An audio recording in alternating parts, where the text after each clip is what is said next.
Cigarette के pocket पे लिखा है सिगरेट पीना स्वास्थ्य के लिए, चेतावनी लिखी है सिगरेट पीना स्वास्थ्य के लिए हानिकारक है, और उसके बाद भी आदमी पी रहा है, तो बताओ वो होश में है या बेहोश आदमी है? ध्यान रखिए, लिखा है, चेतावनी लिखी है।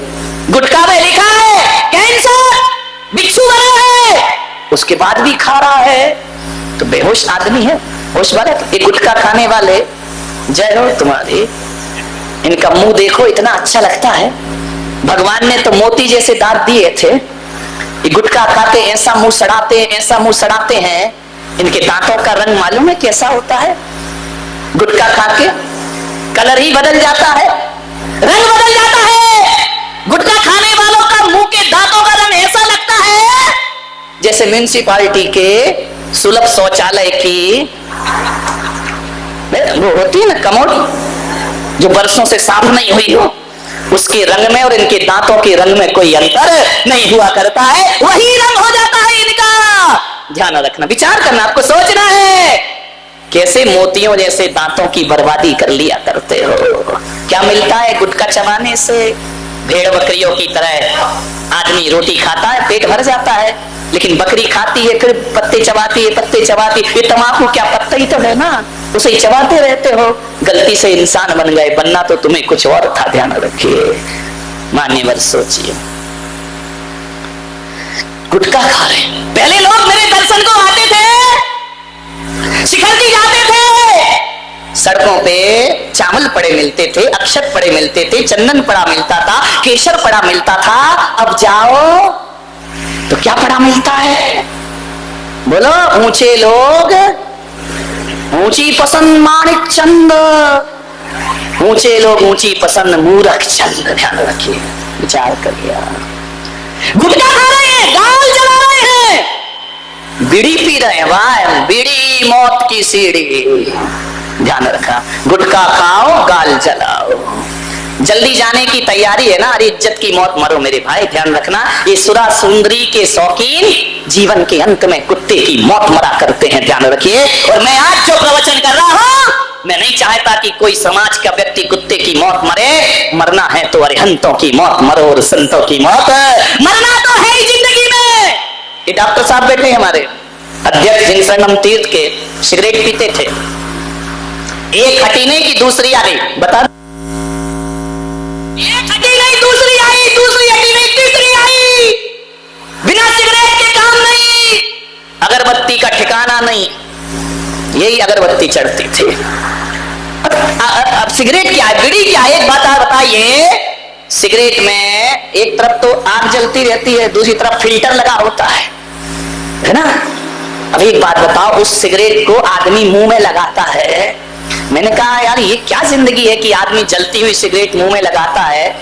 मुंह में लगाने का मतलब है मुखाग्नि है।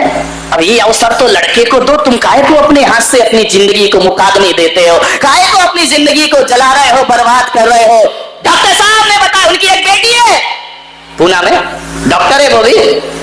उसने एक दिन डॉक्टर साहब से कहा, पापा मरना तो एक दिन सबको है, आज मरो या कल मरो, मरना तो है ही। लेकिन पापा मैं चाहती हूं, मृत्यु तो एक दिन आपकी भी होगी, लेकिन मैं चाहती हूं कि मेरे पापा ऐसे ना मरे कि पलंग पर तड़प तड़प के उन्हें मरना पड़े। मैं चाहती हूं कि इज्जत की मौत उनकी मौत होना चाहिए। पापा आज के बाद सिगरेट मत पीना। डॉक्टर साहब ने मुझे बताया, उस दिन से सिगरेट फेंक दी और आज तक जीवन में सिगरेट को हाथ नहीं लगाया था।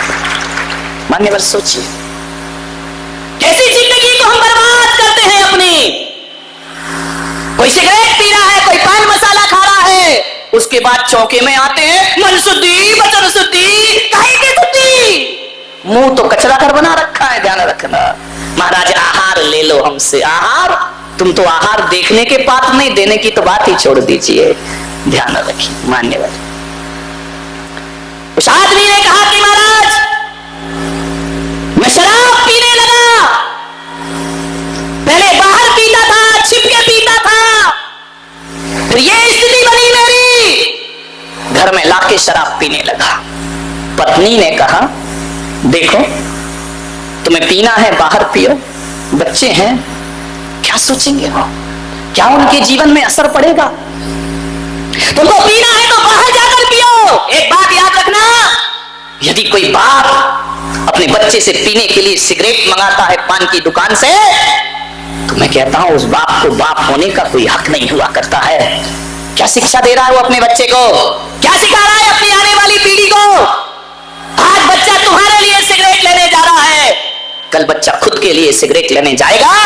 मैं तो आपसे इतना निवेदन करता हूं, यदि बाप बनने की औकात ना हो तो आदमी को शादी नहीं करना चाहिए। ध्यान रखना, विवाह करने के बाद किसी का जीवन उजाड़ना, बच्चों का भविष्य बिगाड़ना, ये जिंदगी है आदमी की। मान्यवर ध्यान रखिए, उस आदमी ने मुझे बताया कि महाराज मैं घर में शराब लाने लगा, पत्नी ने बहुत रोका कि मत करो तुम, लेकिन मैं नहीं माना। मेरा अहंकार, अबला नारी क्या करेगी बेचारी की, टप टप आंसू बहा सकती है, दीवार की तरफ मुंह करके रो सकती है। मैं आपसे निवेदन कर रहा हूं कि जिसका पति शराब पीता है ना, वो औरत सुहागिन होकर भी विधवा की जिंदगी जिया करती है। ध्यान रखना, उसकी आंखों से आंसू नहीं, खून के आंसू बहा। क्या चाहती है एक औरत कि मेरा पति इज्जत की जिंदगी जिए, हरे अच्छा खिलाए पिलाए ना करे, गरीबी के दिन आ जाए, लेकिन शराबी पति नहीं होना चाहिए। हमारा ध्यान रखना। मान्यवर, उस आदमी ने कहा मेरी पत्नी ने बहुत विरोध किया। एक दिन पत्नी ने कहा कि मैं चली तुम्हारा घर छोड़कर। बोले मैं नशे में था। मैंने कहा इसी वक्त निकल जाए यहां से। उसने बच्चे उठाए, अटैची उठाई, घर छोड़कर चली गई थी। जैसे ही घर गई मैंने कहा कि चलो रास्ते का कांटा अलग हुआ। महाराज मेरी अय्याशी इतनी बढ़ी कि मेरे यार दोस्त अब घर में आकर शराब पीने लगे, बोतलें खुलने लगी घर में, और हम चारों पांचों दोस्त मिलकर शराब पी रहे थे।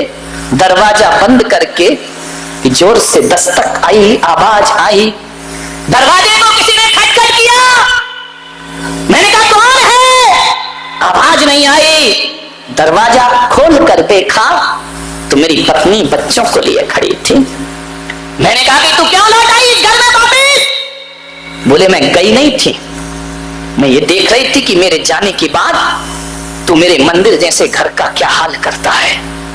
जैसे ही पत्नी अंदर आई और उसने देखा कि टेबल पर बोतलें हैं, जाम रखे हुए हैं, उसने मेरे दोस्तों का अपमान किया कि तुमको शर्म नहीं आती है, किसी का घर जाकर उजाड़ते हो, मेरे घर को शराब खाना, निकल जाओ मेरे घर से बाहर।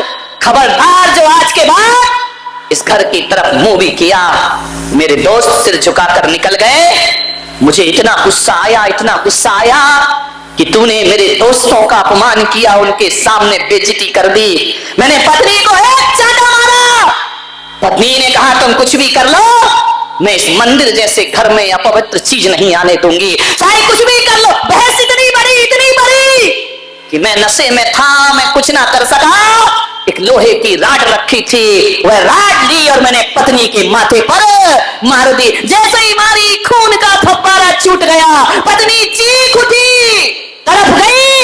तड़प तड़प के उसका वही प्राणांत हो गए, वह मृत्यु को प्राप्त हो गए। बच्चे मुझे देख रहे हैं, पापा तुमने मेरी माँ को मार डाला, इस शराब ने इस घर में आग लगा दी, पुलिस आ गई, मुझे हिरासत में ले लिया गया, हाल की सजा हुई मुझे। महाराज मैं अपनी पत्नी का हत्यारा हूं।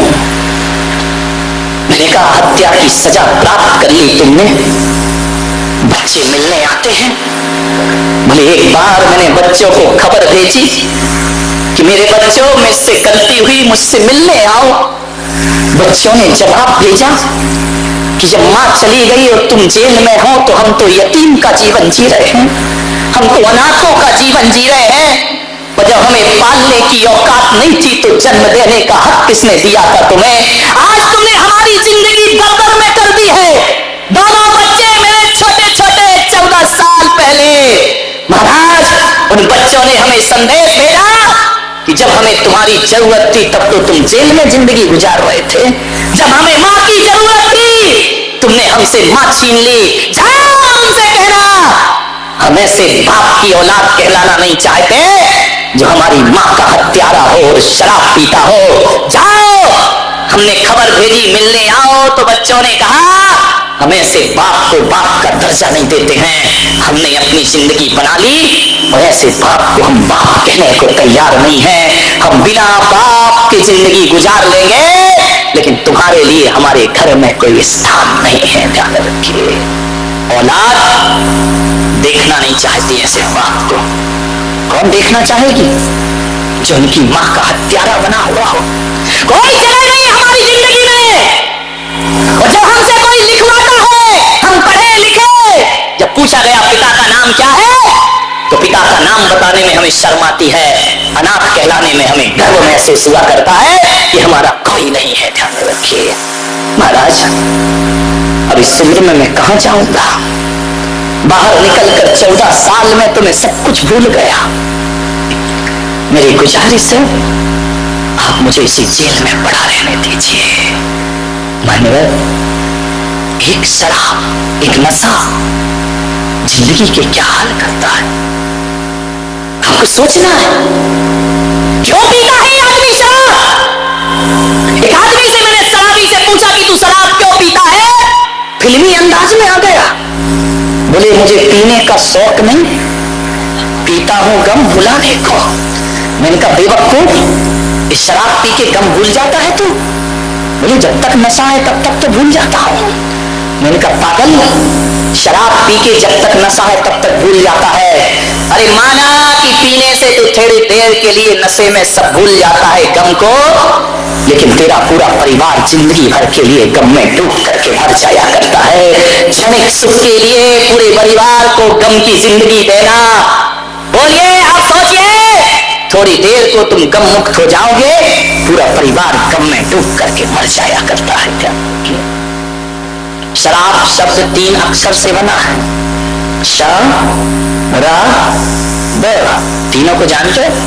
सा का अर्थ होता है जो सड़ाती है, रा का अर्थ होता है जो रुलाती है, बा का अर्थ होता है जो बर्बाद करके जाती है। जो सड़ाए रुलाए बर्बाद कर जाए वही शराब कहलाया करती है। ध्यान रखिए,